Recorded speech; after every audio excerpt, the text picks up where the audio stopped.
ইয়াকুম ওয়াশ-শুহ। আল্লাহর হাবিব বলেন, সাহাবীরা আমার, স্বার্থপরতা থেকে তোমরা বেঁচে থাকো। ফাইন্নাহু আহলাকা মান কানা ক্বাবলাকুম আমারাহুম বিয-যুলমি ফাযালামু ওয়া আমারাহুম বিল কাতিআতি ফাকাতাউ ওয়া আমারাহুম বিল ফুজুরি ফাফাজারু। নবীজি বলেন, সাহাবীরা আমার, স্বার্থপরতা থেকে তোমরা নিজেদেরকে বাঁচাও। কেননা স্বার্থপরতা এমন একটা বদঅভ্যাস, যে বদঅভ্যাসের কারণে মানুষ শুধু স্বার্থপরতার গুনাহের মধ্যেই পতিত হয় না, বরং কোন মানুষ যদি স্বার্থপর হয়ে যায়, কোন মানুষের মধ্যে যদি অতিরিক্ত লোভ লালসা চলে আসে, আল্লাহর হাবিব বলেন, অতিরিক্ত লোভ লালসা এবং স্বার্থপরতা মানুষকে জরুরি ভিত্তিতে আরো 3টা গুনাহের মধ্যে নিয়ে যায়। যে 3টি গুনাহ এত মারাত্মক, এত গুরুতর অপরাধ, আল্লাহর হাবিব বলেন স্বার্থপর হয়ে গেলে মানুষের জন্য ওই 3টা গুরুতর অপরাধ করা সম্ভব হয়ে যায়। রাসূল বলেন, 1 নম্বর হলো আমারাহুম বিয-যুলমি ফাযালামু। যে মানুষগুলো স্বার্থপর হয়ে যায়, আল্লাহর হাবিব বলেন ওই মানুষগুলো শেষ পর্যন্ত জালিম হয়ে যায়। ঠিক না? স্বার্থপর হয়ে গেলে কি হয়ে যায়? জোরে বলে, নিজের স্বার্থ উদ্ধার করার জন্য অন্যের উপর জুলুম করে, কাউকে ঠেকিয়ে তার স্বার্থ উদ্ধার করে, কাউকে তার দুর্বল বিষয়টাকে সামনে এনে তার স্বার্থ উদ্ধার করে, জোর জবরদস্তি মানুষের কাছে যা আছে তা নিয়ে যায়, জোর জবরদস্তি স্বার্থ উদ্ধার করার জন্য তাকে ব্যবহার করে, সাইন নিয়ে, ক্ষমতার ব্যবহার করে সাইন নিয়ে ওই লোকটা শেষ পর্যন্ত তার উপর জুলুম করে। নবীজি বলছেন, স্বার্থপরতা এটা শুধু একটি গুনাহই নয়। নবীজি বলছেন এই একটি গুনাহের সাথে আরো অনেকগুলো গুনাহ জড়িত হয়। সে গুনাহগুলোর 1 নম্বর গুনাহ হচ্ছে, স্বার্থপর যারা হয় এরা জালিমও হয়ে যায়। কথা বলে ঠিক না? আল্লাহর রাসূল এই কথাটা যখন বলছেন, এই কথাটা বলার সময় অত্যন্ত গুরুত্বপূর্ণ একটা বিষয় তুলে ধরেছেন। নবীজি বলেন, ইয়াকুম ওয়াশ-শুহ। নবীজি বলেন, তোমরা স্বার্থপরতা থেকে বেঁচে থাকো। ফাইন্নাহু আহলাকা মান কানা ক্বাবলাকুম। নবীজি বলেন, স্বার্থপরতাই তোমাদের এই পূর্বসূরীদেরকে ধ্বংস করে দিয়েছে। এর মানে হলো আমাদের পূর্বসূরী কারা? আমাদের আগে যারা ছিল তাদেরকেও ধ্বংস করেছে স্বার্থপরতা। আগের কারা? নবীজি সাল্লাল্লাহু আলাইহি ওয়াসাল্লামের হাদিসের মাধ্যমে তাদের পরিচয় পাওয়া যায়। আল্লাহর হাবিব বলেন, সাহাবীরা আমার, তোমরা তোমাদের পূর্বসূরীদের অনুসরণ করবে, তাদের অনুগামী হয়ে যাবে। লা তাত্তাবিউন্না সুনানা মান কানা ক্বাবলাকুম। নবীজি বলেন, তোমরা তোমাদের পূর্বসূরীদের অনুগামী হয়ে যাবে, তাদের অনুসারী হয়ে যাবে। শিবরাম বিশিবরিন ওয়া যিরাআম বিযিরাআ। আল্লাহর হাবিব বলেন, তোমরা তাদের অনুসরণ করতে থাকবে, বিগতে বিগতে তাদের অনুসরণ করবে, হাতে হাতে তাদের অনুসরণ করবে। মানে সহজ ভাষায়, ছোট ছোট বিষয়েও তাদের তোমরা অনুসরণ করবে, বড় বড় বিষয়ে তোমরা তাদের অনুসরণ করবে। রাসূল বলেন, শিবরাম বিশিবরিন ওয়া যিরাআম বিযিরাআ। আল্লাহর হাবিবের সাহাবায়ে কেরাম বলেন, ওগো নবীজি, যাদের অনুসরণের কথা আপনি বলছেন তারা কারা? আল ইয়াহুদু ওয়ান নাসারা। এর কথা কি আপনি বলছেন? আল্লাহর রাসূল বলেন, তবে আর কার কথা বলছি? ফামান। এদের কথা বলছি না তো কার কথা বলছি? আল্লাহ পাক রব্বুল আলামিনের অসংখ্য অগণিত শুকর আদায় করছি যে মহান রব্বুল আলামিন অত্যন্ত দয়া মেহেরবানি করে আমাদের সকলের সর্বোচ্চ শ্রদ্ধার জায়গা উলামায়ে কেরাম এবং তলাবা দ্বীনি ইলম অর্জনে ব্যস্ত, অন্বেষণে ব্যস্ত এমন এক দল তালিবুল ইলমদের সর্বোপরি আমাদের দেশি শুধু নয় বরং পুরো দুনিয়া জুড়ে তিনি প্রতিষ্ঠান এগুলোর চালিকা শক্তি তৌহিদি জনতার উদ্যোগে এই মাহফিলে আমাদেরকে সমবেত হওয়ার তৌফিক দান করেছেন। এজন্য আমরা প্রত্যেকেই জবান খুলে মহব্বতের সাথে কালিমাতুশ শুকরের নজরানা পেশ করছি। আমরা সকলেই পড়ি আলহামদুলিল্লাহ। উলামায়ে কেরাম আমাদেরকে মহব্বত করে দাওয়াত করেছেন। ওয়াজ নসিহত এটার জন্য তো যে সকল উলামায়ে কেরাম এই মাহফিলের আয়োজন করেছেন তারাই যথেষ্ট। আর হবিগঞ্জের মানুষ তো মাশাআল্লাহ ওয়াজ শুনতে কম শুনেন নাই। আমার তো মনে হয় হবিগঞ্জের তৌহিদি জনতা এক একজন বক্তাই, ঠিক না? যে পরিমাণ ওয়াজ আপনারা শুনেন সবগুলো যদি মনে রাখতে পারতেন মাশাআল্লাহ মোটামুটি বক্ত হয়ে যেতেন এই পর্যন্ত, ঠিক না বেটি? কিন্তু দুঃখের একটা ব্যাপার হইল ওয়াজ তো শুনি ঠিক, মনে থাকে না। মনে থাকে, মনে থাকে। এবার বলেন এই ওয়াজটুকুই যদি মনে রাখতে না পারি তাহলে যে সকল উলামায়ে কেরাম নবীজির হাদিসের ভান্ডার আর ব্যাখ্যা বিশ্লেষণ, যে সকল তালিবুল ইলম পুরোটা কোরআনকে সংরক্ষণ করেছেন, এটা কি সহজ কথা না অনেক বড় কথা? অনেক বড়। এজন্য সকলের প্রতি রইল আমাদের মোবারকবাদ, যাদের অক্লান্ত পরিশ্রমে আয়োজিত হয়েছে আজকের এই সম্মেলন। আমি আপনাদের সামনে মহাগ্রন্থ আল কোরআনে মাজিদের সামান্য তিলাওয়াত করেছি বরকতের জন্য।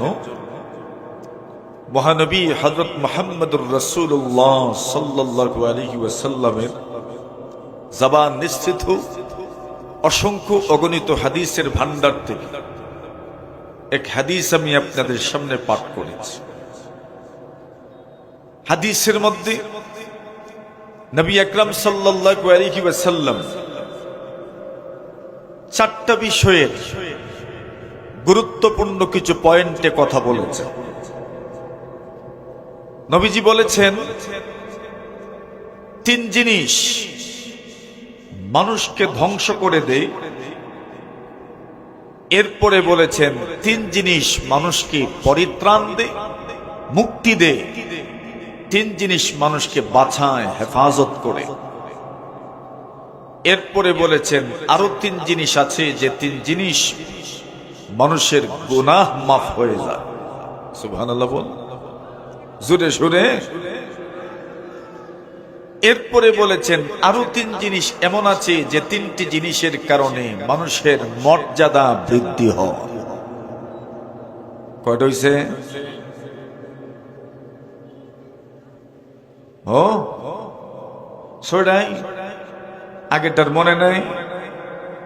রাসূল বলছেন তিন জিনিস ধ্বংসকারী, তিন জিনিস মানুষকে ধ্বংস করে দেয়। এরপরে বলেছেন তিন জিনিস মানুষকে মুক্তি দেয়। এরপরে বলেছেন তিন জিনিস মানুষের গুনাহকে মাফ করে দেয়। এরপরে বলেছেন তিন জিনিস মানুষের মর্যাদা সম্মান বৃদ্ধি করে। এখন বলেন কত হইছে? ছয়টা বাড়ছে, আগেটা মনে আছিল না। এখন এই 12 বিষয় আমরা তো আর আলোচনা করতে পারবো না। শুরু করি প্রথম থেকে যদ্দূর যায়। কিতা কইন আপনারা আসেননি? সবাই আসেননি? আল্লাহ তৌফিক দান করুন। নবীজি বলেন তিন জিনিস ধ্বংসকারী, মানে এই তিন গুণ, তিন বদঅভ্যাস মানুষের মধ্যে যদি পাওয়া যায়, যার মধ্যে পাওয়া যাবে, নবীজি বলছেন এই লোকটি ধ্বংস হয়ে যাবে। এই লোক বলতে এগুলোর নাম এবং এগুলোর ব্যাখ্যা শুনলে বুঝবেন এই লোক বলতে আমরাই। নবীজি বলেন যে তিন জিনিস ধ্বংস করে, ফাআম্মাল মুহলিকাতু ফাশুহুম মুতা'। নবীজি বলেন যে তিনটি জিনিস মানুষকে ধ্বংস করে দিবে, যে তিনটি জিনিস ধ্বংসকারী, যে তিনটা জিনিস মানুষকে ধ্বংস করে দেয়, এই তিনটা জিনিসের নাম রাসূল বলেছেন। এক নম্বরে বললেন ফাশুহুম মুতা'। নবীজি বলেন যে তিনটি জিনিস মানুষকে ধ্বংস করে দেয়, এক নম্বরেই হচ্ছে ফাশুহুম মুতা'। নবীজি বলেন এক নম্বর হচ্ছে স্বার্থপরতা, লুবলালসা, যে জিনিসটি মানুষকে ধ্বংস করে দেয়। এর অর্থ হলো স্বার্থপরতা যদি অতিরিক্ত হয়ে যায়, স্বার্থপরতা যদি বেড়ে যায়, নবীজি বলছেন এই স্বার্থপরতার কারণেই মানুষ ধ্বংস হয়ে যাবে, লুবলালসার কারণে মানুষ ধ্বংস হয়ে যাবে। দুই নম্বর বলেন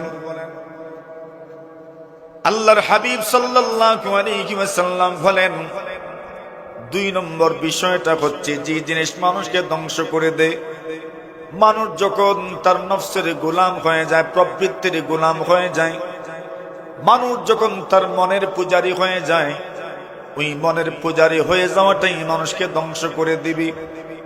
তিন নম্বরে বলেন ওয়া ইজাবুল মারই বিরাইহি, যখন মানুষ নিজের রায়, নিজের মতামত নাকি সবচেয়ে উত্তম মতামত হিসাবে গণ্য করা শুরু করবে।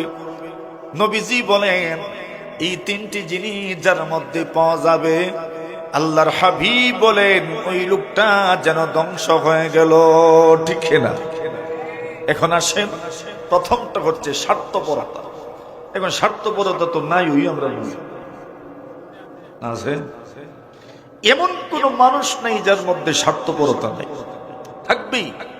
কিন্তু এমন স্বার্থপরতা যে স্বার্থপরতা আমাকে ধ্বংসের দ্বার প্রান্তে নিয়ে যায়, সেটা কোনটা? এরও একটা ছোট্ট ব্যাখ্যা নবীজির হাদিসের মধ্যে পাওয়া যায়। নবী আকরাম সাল্লাল্লাহু আলাইহি ওয়াসাল্লাম বলেন ইয়াকুম ওয়াশ-শুহ। আল্লাহর হাবিব বলেন সাহাবীরা আমার, স্বার্থপরতা থেকে তোমরা বেঁচে থাকো। ফাইন্নাহু আহলাকা মান কানা ক্বাবলাকুম আমারাকুম বিয-যুলমি ফাযালামু ওয়া আমারাকুম বিল কাতিআতি ফাকাতাউ ওয়া আমারাকুম বিল ফুজুরি ফাফাজারু। নবীজি বলেন সাহাবীরা আমার, স্বার্থপরতা থেকে তোমরা নিজেদেরকে বাঁচাও, কেননা স্বার্থপরতা এমন একটা বদঅভ্যাস, যে বদঅভ্যাসের কারণে মানুষ শুধু স্বার্থপরতার গুনাহের মধ্যেই পতিত হয় না, বরং কোন মানুষ যদি স্বার্থপর হয়ে যায়, কোন মানুষের মধ্যে যদি অতিরিক্ত লোভ লালসা চলে আসে, আল্লাহর হাবিব বলেন অতিরিক্ত লোভ লালসা এবং স্বার্থপরতা মানুষকে জরুরি ভিত্তিতে আরো তিনটা গুনাহের মধ্যে নিয়ে যায়। যে তিনটি গুনাহ এত মারাত্মক, এত গুরুতর অপরাধ, আল্লাহর হাবিব বলেন স্বার্থপর হয়ে গেলে মানুষের জন্য ওই তিনটা গুরুতর অপরাধ করা সম্ভব হয়ে যায়। রাসূল বলেন এক নম্বর হলো আমারাকুম বিয-যুলমি ফাযালামু, যে মানুষগুলো স্বার্থপর হয়ে যায়, আল্লাহর হাবিব বলেন ওই মানুষগুলো শেষ পর্যন্ত জালিম হয়ে যায়। ঠিক না? স্বার্থপর হয়ে গেলে কি হয়ে যায়? জোরে বলে, নিজের স্বার্থ উদ্ধার করার জন্য অন্যের উপর জুলুম করে, কাউকে বন্দুক ঠেকিয়ে তার স্বার্থ উদ্ধার করে, কাউকে তার দুর্বল বিষয়টাকে সামনে এনে তার স্বার্থ উদ্ধার করে, জোর জবরদস্তি মানুষের কাছে যা আছে তা নিয়ে যায়, জোর জবরদস্তি স্বার্থ উদ্ধার করার জন্য তাকে ব্যবহার করে, সাইন নিয়ে ক্ষমতার ব্যবহার করে, সাইন নিয়ে ওই লোকটা শেষ পর্যন্ত তার উপর জুলুম করে। নবীজি বলছেন স্বার্থপরতা এটা একটা শুধু একটি গুনাহই নয়, নবীজি বলছেন এই একটি গুনাহের সাথে আরো অনেকগুলো গুনাহ জড়িত হয়। সে গুনাহগুলোর 1 নম্বর গুনাহ হচ্ছে স্বার্থপর যারা হয় এরা জালিমও হয়ে যায়। কথা বলে ঠিক না? আল্লাহর রাসূল এই কথাটা যখন বলছেন, এই কথাটা বলার সময় অত্যন্ত গুরুত্বপূর্ণ একটা বিষয় তুলে ধরেছেন। নবীজি বলেন ইয়াকুম ওয়াশ-শুহ, নবীজি বলেন তোমরা স্বার্থপরতা থেকে বেঁচে থাকো।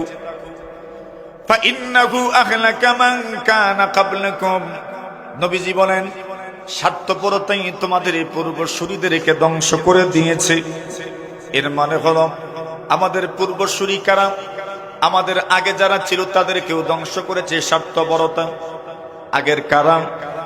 নবীজি সাল্লাল্লাহু আলাইহি ওয়াসাল্লামের হাদিসের মাধ্যমে তাদের পরিচয় পাওয়া যায়। আল্লাহর হাবিব বলেন সাহাবীরা আমার, তোমরা তোমাদের পূর্বসূরীদের অনুসরণ করবে, তাদের অনুগামী হয়ে যাবে। লা তাত্তাবিউন্না সুনানা মান কানা ক্বাবলাকুম, নবীজি বলেন তোমরা তোমাদের পূর্বসূরীদের অনুগামী হয়ে যাবে, তাদের অনুসারী হয়ে যাবে। শিবরাম বিশিবরিন ওয়া যিরাআম বিযিরা, আল্লাহর হাবিব বলেন তোমরা তাদের অনুসরণ করতে থাকবে, বিগতে বিগতে তাদের অনুসরণ করবে, হাতে হাতে তাদের অনুসরণ করবে। মানে সহজ ভাষায় ছোট ছোট বিষয়েও তাদের তোমরা অনুসরণ করবে, বড় বড় বিষয়ে তোমরা তাদের অনুসরণ করবে। রাসূল বলেন শিবরাম বিশিবরিন ওয়া যিরাআম বিযিরা, আল্লাহর হাবিবের সাহাবায়ে কেরাম বলেন ওগো নবীজি যাদের অনুসরণের কথা আপনি বলছেন তারা কারা? আল ইয়াহুদু ওয়ান নাসারা, ইহুদি এবং খ্রিস্টানদের কথা কি আপনি বলছেন? আল্লাহর রাসূল বলেন তবে আর কার কথা বলছি? ফামান, এদের কথা বলছি না তো কার কথা বলছি? রাসূল বলছেন তোমরা তোমাদের ছোট্ট ছোট্ট বিষয়ে, বড় বড় বিষয়ে, সার্বিক ব্যাপারে ইহুদি এবং খ্রিস্টানদের অনুসরণ করবে, তাদের অনুগামী হয়ে যাবে। তোমরা তোমাদের উৎসবে, আনন্দে, তোমাদের উৎসবে সর্বক্ষেত্রে ইহুদি এবং খ্রিস্টানদের অনুসরণ করবে। এমনকি তোমরা যখন কাপড় কিনতে যাবে সেই সময় তুমি কোন একজন ইহুদি, কোন একজন খ্রিস্টান, কোন একজন হিন্দু গায়ক গায়িকাদেরকে তুমি অনুসরণ করবে। তুমি যখন চুল কাটতে যাবে সেই সময় তুমি অমুসলিম বিজাতীয়দেরকে অনুসরণ করে তোমার মাথার চুল কাটবে। নবীজির কথা সত্য না মিথ্যা জুড়ে বলেন। আল্লাহর হাবিব বলেন এদের অনুসরণ করতে করতে তোমরা ধ্বংস হয়ে যাবে। নবীজি বলছেন এরা হচ্ছে ইহুদি এবং খ্রিস্টানেরা। আল্লাহর হাবিব সাল্লাল্লাহু আলাইহি ওয়াসাল্লাম অন্য হাদিস শরীফের মধ্যে বলেন দাব্বা ইলাইকুম দাউল উমামি মিন ক্বাবলিকুম, নবীজি বলেন সাহাবীরা আমার, তোমাদের পূর্বসূরীদের মধ্যে যে রোগগুলো ছিল, যে ব্যাধিগুলো ছিল, এদেরকে ধ্বংসকারী যে রোগগুলো তাদের মধ্যে ছিল, নবীজি বলেন ওই রোগগুলো তোমাদের এদিকে দিয়ে আসছে, ওই রোগগুলো তোমাদের এদিকে দিয়ে আসছে। আল্লাহর নবীজি বলেন ওই রোগী যদি তোমরা রোগাক্রান্ত হয়ে যাও, সেই রোগী যদি তোমরা আক্রান্ত হয়ে যাও, নবীজি বলেন তোমরা কিন্তু ধ্বংস হয়ে যাবে। আল্লাহর হাবিব বলেন সেই রোগগুলোর একটা রোগের কথা রাসূল বলেছেন আল হাসাদ ওয়াল বাগদা, নবীজি বলেন সেই রোগের একটা রোগ হচ্ছে হিংসা এবং বিদ্বেষ। আল্লাহর নবী বলেন তোমাদের পূর্বসূরি ইহুদি এবং খ্রিস্টানেরা, বিজাতীয়রা হিংসার কারণে ধ্বংস হয়ে গেছে, বিদ্বেষপূর্ণ মনোভাব রাখার কারণে ধ্বংস হয়ে গেছে। রাসূল বলতে চান ওই রোগ যদি তোমাদের কাছেও চলে আসে, আমার উম্মত যদি হিংসা রোগে আক্রান্ত হয়ে যায়, আমার উম্মত যদি বিদ্বেষপূর্ণ মনোভাব রাখে, আমার উম্মতের মধ্যে সামাজিকতায় যদি হিংসাত্মক মনোভাব চলে আসে, বিদ্বেষপূর্ণ মনোভাব চলে আসে, রাসূল বলেন যেমন ভাবে তোমাদের পূর্বসূরীরা ধ্বংস হয়ে গেছে তোমরাও এমন ভাবে ধ্বংস হয়ে যাবে। রাসূল বোঝাতে চাইলেন সাহাবীরা রে আমার, তোমরা এই সমস্ত কৃষ্টি কালচার থেকে বেঁচে থাকো। কেন? এগুলোর কারণে তোমাদের এই পূর্বসূরীরা ধ্বংস হয়েছে। তোমরাও যদি ওই সমস্ত বিষয়গুলোতে অভ্যস্ত হয়ে যাও, তোমরাও ধ্বংস হয়ে যাবে। এই জন্য রাসূল বলছেন, ইয়াকুম ওয়াশ-শুহা, তোমরা স্বার্থপরতা থেকে বেঁচে থাকো, তোমরা খুদগার্জি থেকে বেঁচে থাকো।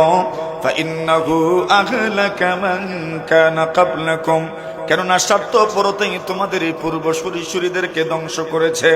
আমারাহুম বিজুলমি ফাযালামু, স্বার্থপরতার কারণে জালিম হয়ে গেছে, অন্যের উপরে জুলুম করার জন্য সর্বকিছু ব্যয় করে জুলুমের জন্য সে ময়দানে নেমে এসেছে।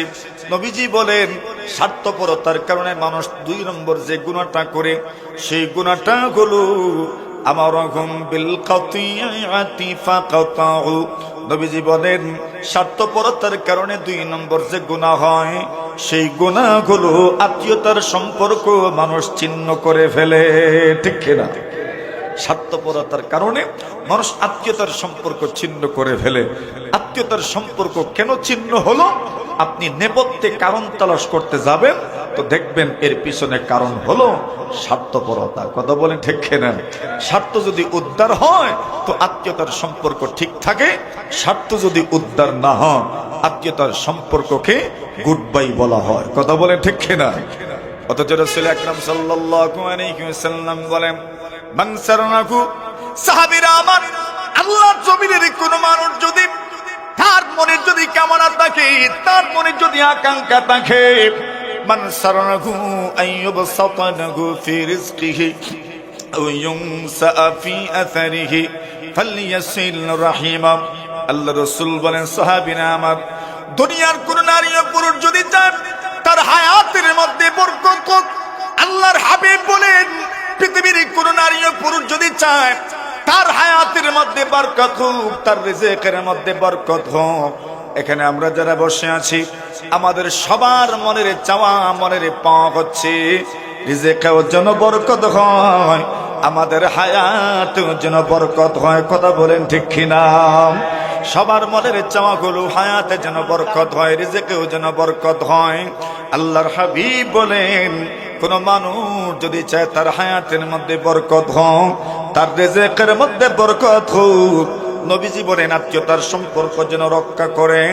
কেন? আত্মীয়তার সম্পর্ক রক্ষা করলে পরেই পরিচয় হবে ওই লোকটা নবী প্রেমিক, নবীর আশিক, এবং এর মাধ্যমে যে পুরস্কার দেওয়া হবে সেই পুরস্কারের নাম হচ্ছে আল্লাহ হায়াত বরকত দিবেন, রিজিক বরকত দিবেন। সুবহানাল্লাহ।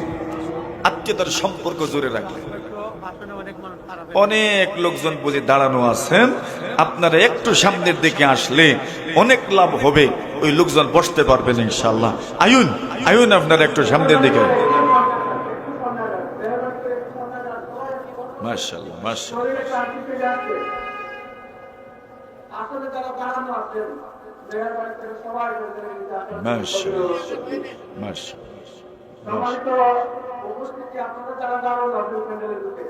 না দুঃখেই বলতে পারবেন না, আমার কাছে বলেন আসলে আমি খুব মুক্ত, আপনারা মুক্ত না, আমার কাছে আল্লাহ তাআলা দীর্ঘ হায়াত দিচ্ছেন।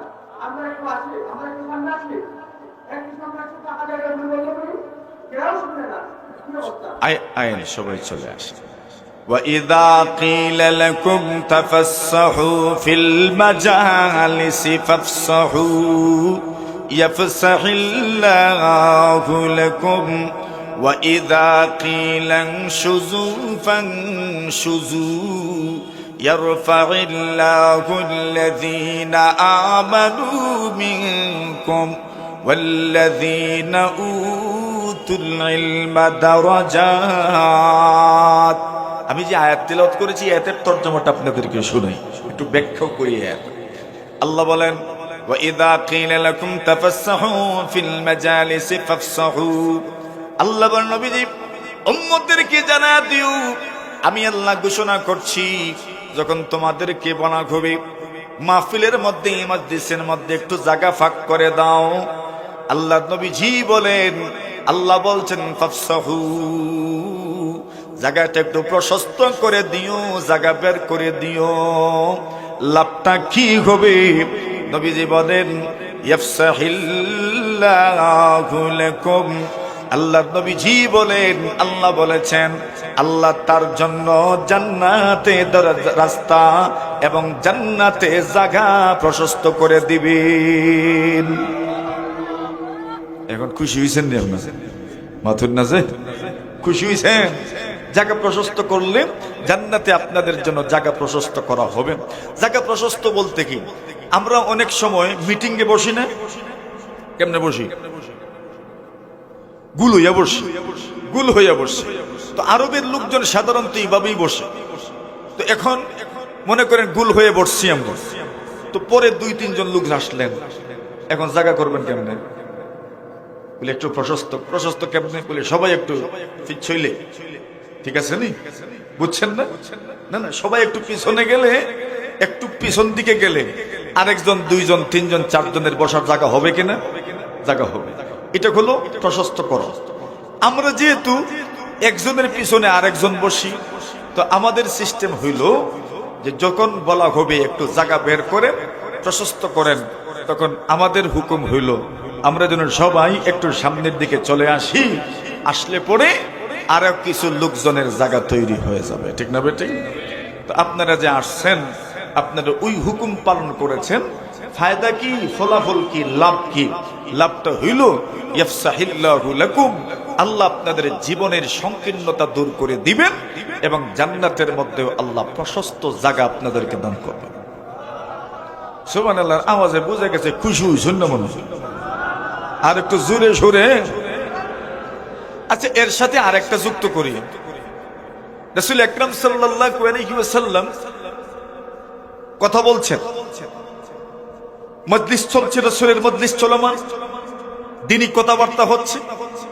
এমন সময় আমরা যেভাবে আসতে দেরি করি, ওই নবীর মজলিসেও 3 জন সাহাবী আসতে দেরি করেছেন, পরে এসেছেন। এই 3 জন যে পরে এসেছেন, পরে এসে পরে 3 জনের একজন, আপনাদের মাহফিলে যেমন কিছু ফাঁক জায়গা আছে না, 3 জনের একজন পরে এসে মাহফিলের ফাঁকা জায়গা যেখানে দেখছেন ওই জায়গাতে গিয়ে বসছেন। সুবহানাল্লাহ কই জানি আপনারা। আর দ্বিতীয় জন ফাঁকা জায়গায় বসেন নাই, উনি পিছনেই বসছেন।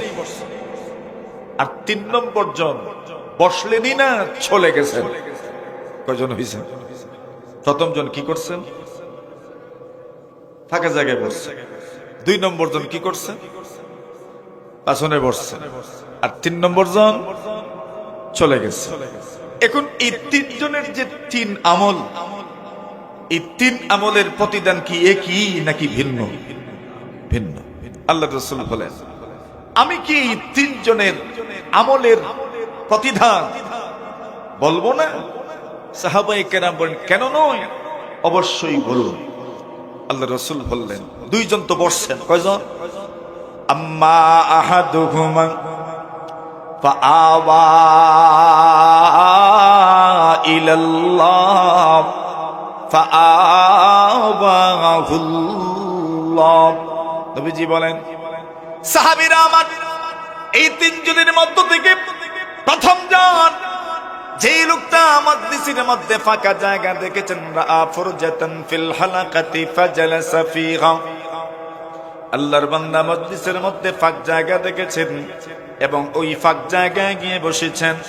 নবীজি বলেন, ওই লোকটার মজলিসের ফাঁক জায়গায় বসা নিচক এবং শুধু ফাঁক জায়গায় বসা নয়, আল্লাহর হাবিব বলেন ওই লোকটা যেন মহান আল্লাহর রহমতের আশ্রয় নিল, আর বিনিময়ে আল্লাহ তাআলা তার বান্দাকে তার রহমতের কুলে উঠায় নিলেন।